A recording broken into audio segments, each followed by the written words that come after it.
Hello friends, welcome back to my channel Rainbow. और ये देखिए हिबिस्कस प्लांट बहुत ही बढ़िया से ग्रोथ कर रहा है और फ्लावरिंग कर रहा है। ये प्लांट काफ़ी बड़ा हो चुका है और इसको मैंने अपने छत पर रखा है। इस पर 8 से 9 घंटे की सनलाइट पड़ती है और इसी वजह से इस प्लांट की ग्रोथ इतनी अच्छी है और फ्लावरिंग भी हो रही है। तो पहली तो ये बात ध्यान रखनी होती है, सनलाइट अच्छी प्लांट को देना है। तो आज जो मैं बताने वाली हूँ फ्रेंड्स, मैं कौन से फर्टिलाइज़र अपने प्लांट में देती हूँ ये आपसे शेयर करूँगी। और जो फर्टिलाइज़र देने के लिए कुछ बातों का ध्यान भी रखना पड़ता है, तो इसलिए वीडियो को पूरा देखिएगा ताकि आपको पूरी जानकारी मिले और आपका प्लांट भी इस तरह ग्रोथ करे और फ्लावरिंग भी करे। और अभी इनका ग्रोथ का टाइम भी है और फ्लावरिंग का टाइम भी है।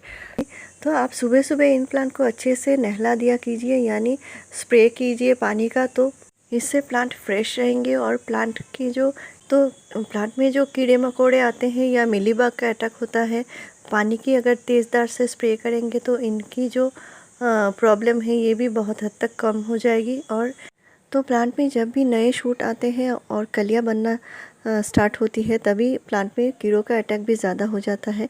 तो ये बात का अगर ध्यान रखेंगे तो प्लांट में अच्छे से फ्लावरिंग भी होगी।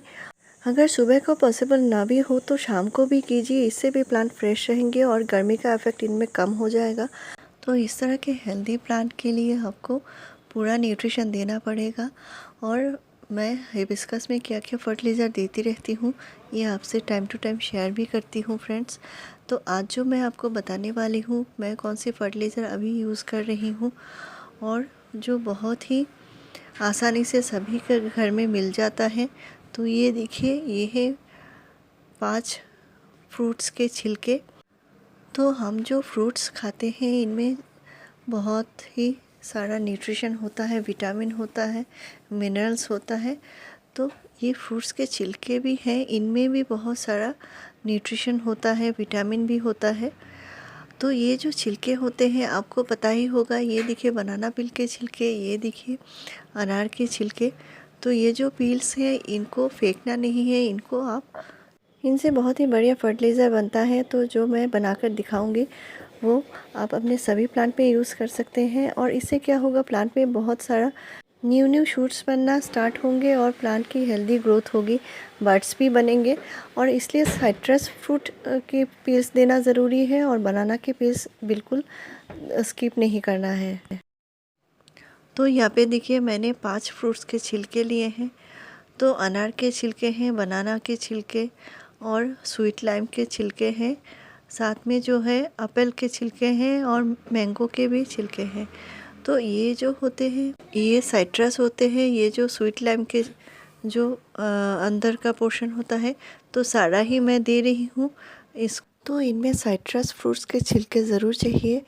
स्वीट लाइम के छिलके हों या नींबू के छिलके हों या संतरे के छिलके हों, तो इनमें जो खट्टापन होता है, इस तरह खट्टापन हमारे प्लांट के लिए ज़रूरी होता है। ये मिट्टी को एसिडिक बनाता है और इससे प्लांट के बढ़िया फ्लावरिंग होती है, प्लांट की ग्रोथ अच्छी होने लगती है।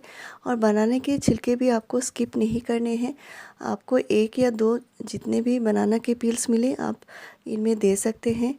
और ये अलग अलग तरह के देने इसलिए ज़रूरी है क्योंकि अलग अलग फ्रूट्स में अलग अलग विटामिन्स होते हैं, अलग अलग न्यूट्रिशन प्लांट को मिलते हैं। तो अगर आप इनको छोटा छोटा काट कर देना चाहते हैं तो भी दे सकते हैं, और इस तरह बड़े टुकड़ों में देना चाहते हैं तो भी दे सकते हैं। तो इनके लिए बहुत ज़्यादा टाइम देने की ज़रूरत नहीं है क्योंकि अभी गर्मियां हैं। तो गर्मियों में आप 6 से 7 घंटे के बाद इनको प्लांट के ऊपर दे सकते हैं। लेकिन अगर सर्दी है तो आप 1 दिन के लिए इनको भिगा कर रख सकते हैं, इसके बाद ही प्लांट में देना होता है। तो ये मैं अपने प्लांट में 15 डेज़ में एक बार यूज़ करती हूँ और ये देखिए ये बन चुका है। तो ये 7 घंटे का बाद का रिज़ल्ट है। देखिए कितना सारा न्यूट्रिशन इनमें आया है, पानी का कलर चेंज हो चुका है।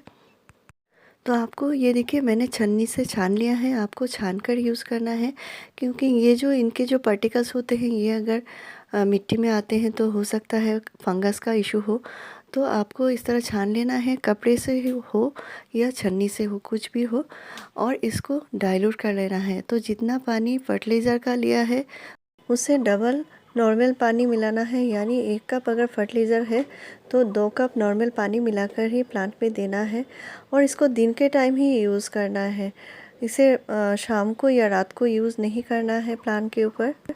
तो आपको कितना देना है ये है, आप जब भी पॉट में देंगे तो पॉट की जो ऊपरी लेयर है वो भीग जाए वही काफ़ी होगा, या 100 से 200 ml तक दे सकते हैं, इससे कोई हानि नहीं होगी। और तो आपका कोई प्लांट अगर बीमार है तो उस प्लांट पे ना डालें। अगर किसी प्लांट में फंगस का अटैक हुआ है तो उस प्लांट पे आप कभी भी किसी भी तरह का फर्टिलाइज़र ना डालें। और 15 डेज़ में यानी 15 दिन में आप अपने प्लांट में ये दे सकते हैं और इसका बढ़िया रिज़ल्ट जो आएगा आप खुद ही देख पाएंगे। प्लांट की पत्तियां लश ग्रीन होगी, प्लांट में अच्छे से कलियां बनना स्टार्ट होगी। तो मेरे चैनल में फ्रेंड्स आपको ऐसे ही बढ़िया जानकारी मिलती रहेगी। मेरे चैनल को ज़रूर सब्सक्राइब कीजिए, लाइक शेयर और कमेंट कीजिए। वीडियो पूरा देखने के लिए थैंक यू।